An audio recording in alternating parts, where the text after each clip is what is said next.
Hi and welcome to Thorpe Park. Today we are going to discuss the fabulous opening of Hyperia. But before we even start, subscribe. And so, Hyperia has been open to the general public for 24 hours. That's a record. Probably not exactly the record that Merlin was after, but you know what? Well done to Merlin, because anyway, they reacted promptly and they took actions immediately. They signed a new partnership with Co-op Live. So now we're going to talk about Hyperia powered by Co-op Live. Because at the end of the day, it's got this kind of Manchester Arena vibes, hasn't it? But also, they launched a limited edition merchandise that is gonna be on sale until Wednesday, but probably a bit longer. And here is the logo. Okay, apart from this silliness, let's talk about Hyperia. So it opened for the VIPs and the influencers and press and all that. That was Thursday. Then it opened on Friday, and it closed on Friday, and now it's closed for days. There is a massive crane on site, and speculations say that it's around the chain lift or there are structural issues. Now, looking at the coaster itself, it's really hard to understand what can go wrong, because it's the most simple and economical execution you could think of. And don't get me wrong, but the trains are Blue Fire ones. Mack has been producing them for 15 years. They know them inside out. The track layout itself has got a chain lift. Apart from that, everything is gravity. If a train makes it to the end of a chain lift, it's gonna go back to the station. There are no switch tracks, no launches, no drop tracks, nothing. It's really like the most basic thing. We are not in front of Hagrid, we are not in front of Voltron, we are not in front of Tutatis, we are not in front of Batman or even 13. You know, there is literally nothing that can go wrong apart from the chain lift. And apparently the chain lift is the issue. Now, there are two versions of the story. One is talking about just the chain lift itself. The other one is mentioning a more structural problem. If the problem is structural, I would dare to say that anyone who went on the ride before the closing of Friday was at risk, because a structural problem, it doesn't happen overnight, it was there already.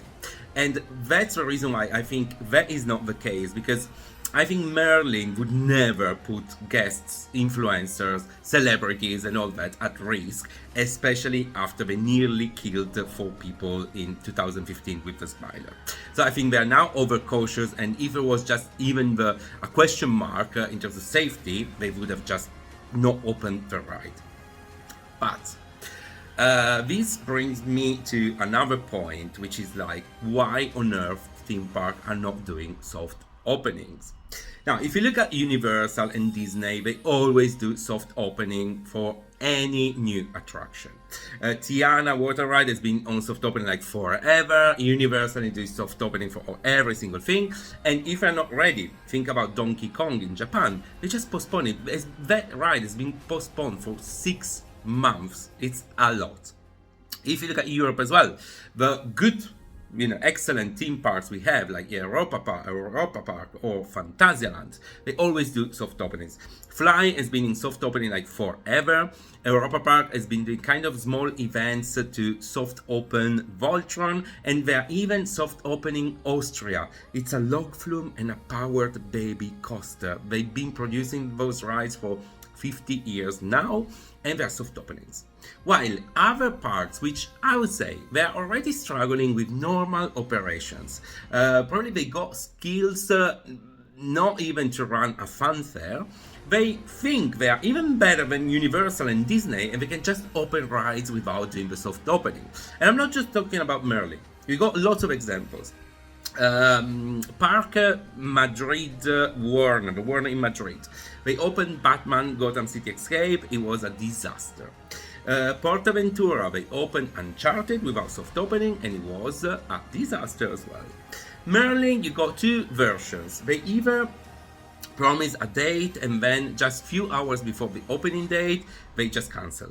That happened in Garden with Jumanji The Adventure. They canceled and postponed of 1 week just few days before.